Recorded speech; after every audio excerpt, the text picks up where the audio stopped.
Oke, di pagi hari ini kita akan belajar mengenai akuntansi manajemen dengan topik pelaporan segmen, evaluasi pusat investasi, dan penetapan harga transfer. Oke.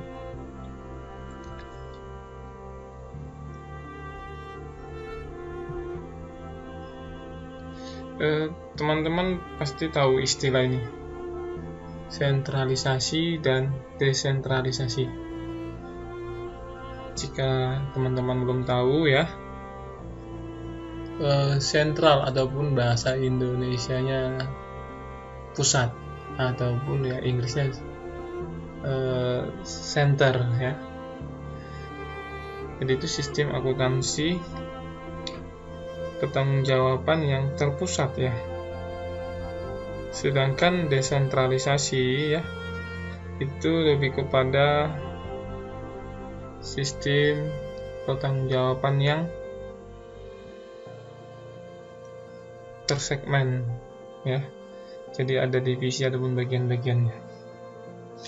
Sistem akuntansi pertanggungjawaban ataupun responsibility accounting system itu merupakan sistem yang mengukur berbagai hasil yang dicapai setiap pusat pertanggungjawaban menurut informasi yang dibutuhkan para manajer untuk mengoperasikan pusat pertanggungjawaban mereka.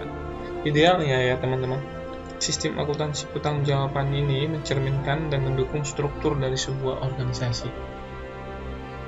Ya, jadi mencerminkan sebenarnya organisasi itu seperti apa ya, baik strukturnya maupun mendukung kepada cerminan perusahaan itu sendiri.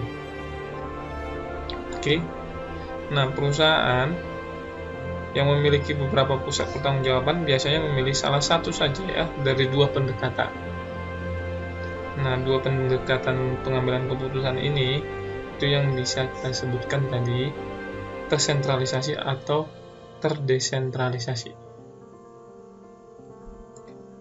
Oke.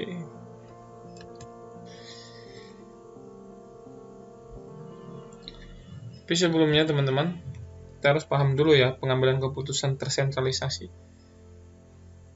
Itu adalah keputusan yang dibuat pada tingkat manajemen puncak ya, dan manajer pada jenjang yang lebih rendah bertanggung jawab atas pengimplementasian keputusan-keputusan tersebut.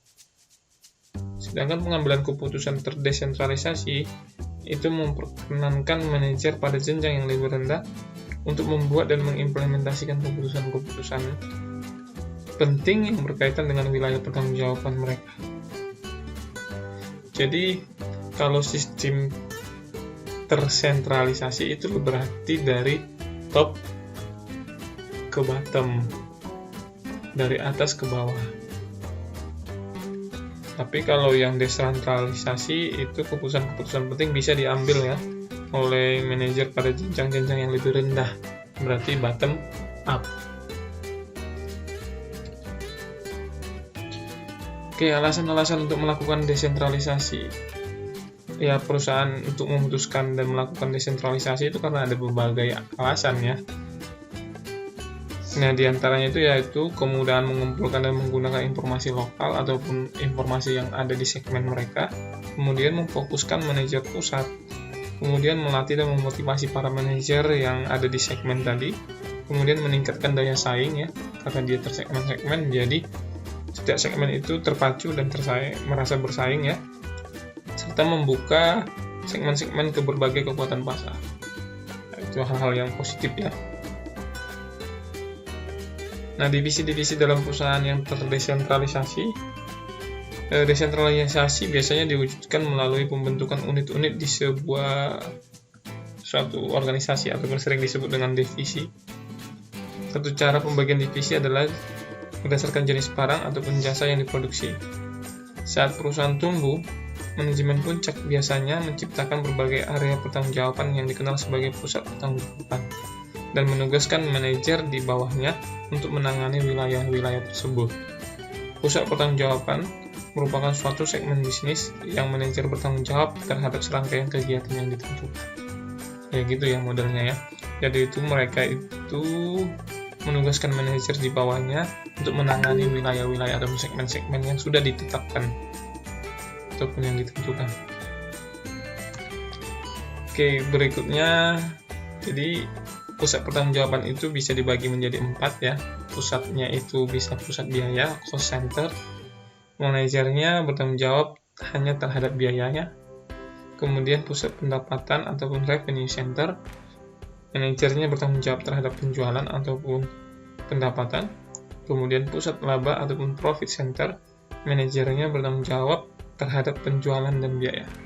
Kemudian pusat investasi.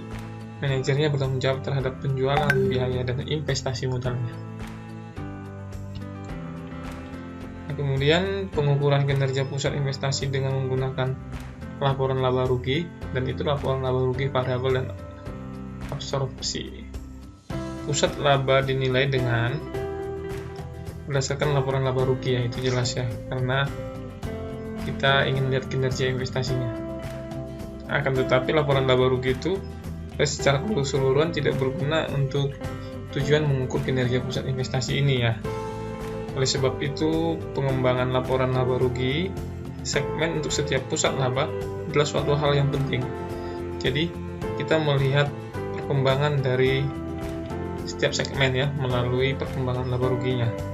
Dua metode perhitungan laba yang telah dikembangkan, yaitu berdasarkan perhitungan variabel dan berdasarkan biaya penuh ataupun absorpsi. Nah, kedua merupakan metode perhitungan biaya yang terkait dengan cara menentukan biaya produk. Perhitungan biaya variabel ya, itu menekankan kepada perbedaan antara biaya manufaktur variabel dan tetap. Perhitungan biaya variabel ataupun variable costing yang disebut juga dengan perhitungan biaya langsung ataupun direct costing hanya membebankan biaya manufaktur variabel ke produk. Biaya ini meliputi bahan baku, tenaga kerja langsung, dan overhead pabrik. Ya, itu biaya-biaya variabel yang dimaksudkan. Sedangkan perhitungan biaya penuh ataupun absorpsi itu membebankan semua biaya manufaktur pada produk semua ya teman-teman ya. Kemudian bahan baku langsung, tenaga kerja langsung, overhead pabrik, baik variabel dan overhead tetapnya, adalah hal yang menentukan biaya produk. Menurut perhitungan biaya absorpsi, overhead tetap dipandang sebagai biaya produk, bukan biaya periode. Ya, bedanya di situ aja ya. Jadi overhead tetap di biaya penuh ataupun di biaya absorpsi itu diperhitungkan. Kemudian klasifikasinya bisa dilihat dari tabel ini ya, teman-teman. Oke. Kemudian hubungan antara produksi, penjualan, dan laba. Nah, hubungan antara laba menurut perhitungan biaya variabel dan laba menurut perhitungan biaya absorpsi berubah ketika hubungan antara produksi dan penjualan berubah ya. Jadi sejalan ya teman-teman. Jadi ketika kita ingin mengetahui ya perhitungan biaya absorpsi kemudian berhubungan dengan produksi dan penjualan berubah ya, itu sejalan. Jika barang yang terjual lebih banyak dari yang diproduksi, maka laba menurut perhitungan biaya variabel akan lebih tinggi dari laba menurut perhitungan biaya absorpsi. Oke, jika produksinya lebih kecil dari penjualan, maka persediaan berkurang. Jika produksinya sama dengan penjualan, maka persediaan awal sama dengan persediaan akhir. Bisa dilihat dengan tabel ini ya. Jika produksinya lebih besar dari penjualan, maka laba bersih absorpsinya lebih besar dari laba bersih variabelnya. Nah, demikian juga kebalikannya, produksinya lebih kecil dari penjualan, maka laba bersih absorpsinya lebih kecil dari laba bersih variabelnya. Sejalan ya teman-teman. Kemudian kalau mengenai produksi dan penjualan sama-sama, maka laba absorpsinya sama juga dengan laba bersih variabel. Oke. Perlakuan overhead terhadap perhitungan biaya absorpsi ya, overhead tetap ya. Perbedaan antara perhitungan biaya absorpsi dengan biaya variabel tadi kan sudah kita tahu bahwa terletak pada beban yang berhubungan dengan overhead tetap. Menurut perhitungan biaya absorpsi, overhead tetap harus dibebankan pada unit yang diproduksi. Jika kelebihan atau kekurangan overhead yang ditetapkan tidak material, maka akan ditutup dalam harga pokok penjualan. Setiap unit yang masuk dalam persediaan akhir mengandung overhead tetap yang ditetapkan. Overhead variabel atau yang juga ditetapkan terlalu tinggi ataupun terlalu rendah diperlakukan dengan cara yang sama.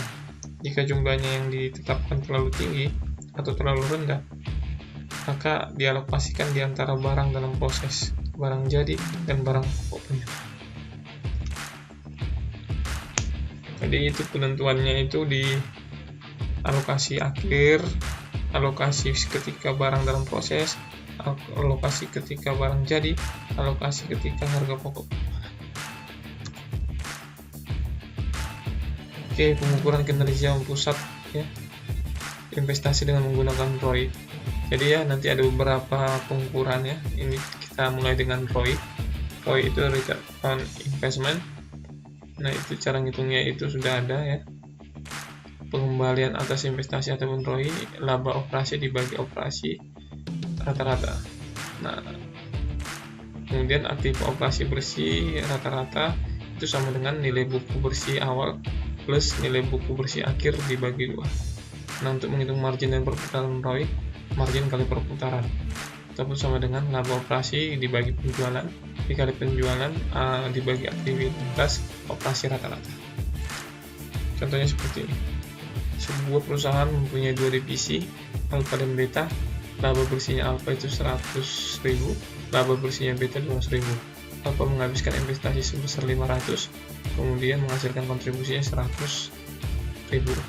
Beta menghabiskan 2 juta, menghasilkan kontribusi 200. Nah, untuk menghitung ROI-nya alfa, tadi kan rumusnya kan tadi laba operasi dibagi aktivitas operasi rata-rata. Kita lihat dulu ya, labanya alfa berapa? 100.000. Kemudian untuk alfa menghabiskan investasi sebesar 500, rata-ratanya 500 ya, 0,20. ROI-nya tadi berapa untuk beta? Berarti kita hitung dulu ya. Untuk labanya bersihnya beta itu 200, dan untuk menghabiskan beta itu 2 juta berarti 0,1. Demikian juga untuk menghitung misalkan ada alfa menghasilkan penjualan 400 ya, berubah ya, jadi beban rata-ratanya berubah bukan 500 ya, menjadi 400, maka 100 dibagi 400 0,25. Kemudian perputarannya itu gimana? 400 dibagi 500 0,8. ROI-nya alfa demikian juga. Kemudian untuk ROI itu merupakan pengukuran kemampuan perusahaan secara keseluruhan di dalam menghasilkan keuntungan dengan jumlah keseluruhan aktiva yang tersedia di perusahaan. Jadi keseluruhannya itu dilihat kemampuan dari perusahaannya untuk menghasilkan keuntungan, kemudian dibandingkan dengan aktiva yang tersedia. Nah, keunggulannya ada, kelemahannya ada. Kemudian selain itu ada juga mengukur kinerja pusat investasi dengan menggunakan laba residu, ada rumusnya. Kemudian dengan EVA. Laba residu rumusnya laba operasi kurang tingkat pengembalian minimal dikali aktivitas operasi rata-rata. Nah, kemudian untuk nilai tambah ekonomis ataupun EVA itu laba bersih dikurangi dengan total biaya tahunan. Nah, EVA dinyatakan sebagai berikutnya aspek perilaku EVA. Oke, sekarang kita masuk ke penetapan harga transfer ataupun dampak penetapan harga transfer terhadap divisi dan perusahaan secara keseluruhan. Penetapan harga transfer ini ya, itu dibebankan untuk suatu komponen ataupun divisi penjualan pada divisi pembeli di perusahaan yang sama.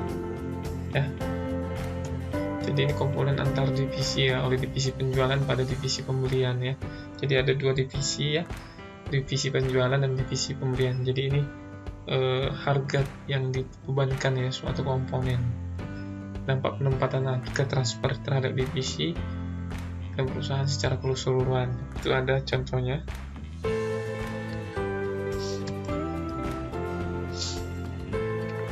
Oke, untuk mengevaluasi manajer pusat laba, evaluasi terhadap para manajer sering dikaitkan dengan profitabilitasnya, ujung-ujungnya ke profit. Nah, jika kinerja laba diharapkan untuk mencerminkan kinerja manajerial, maka manajer mengharapkan punya beberapa hal berikut. 1. Ketika pendapatan penjualan meningkat, sementara faktor-faktor lain tetap, maka laba akan meningkat. ketika pendapatan penjualan menurun, ya, sementara faktor-faktor lagi tetap, maka laba akan menurun. Nah, ketika pendapatan penjualan tidak berubah, ya, dari satu periode ke periode berikutnya, sementara faktor-faktor lain tetap, maka laba akan tetap dan tidak berubah. Memang banyak ya penjelasannya, tapi ya teman-teman hanya perlu pahami beberapa perhitungan dari kinerja pusat investasi ini. ROI, kemudian tadi ada laba residu dan EVA. Nah, untuk tugasnya teman-teman, ya, nanti saya buat slot di Elita. Teman-teman minta memilih, ya, salah satu yang menurut teman-teman terbaik ya di dalam menilai ataupun mengukur kinerja pusat investasi. Apakah dengan menggunakan laba residu, apakah menggunakan EVA, apakah menggunakan ROI. Kalau boleh nanti dijabarkan ya, apa itu keunggulannya setiap kinerja pengukuran ini. Kemudian pilihlah salah satunya ya, yang mana menurut teman-teman terbaik. Saya kira demikian. Terima kasih, semoga membantu. Selamat pagi dan selamat melanjutkan aktivitas.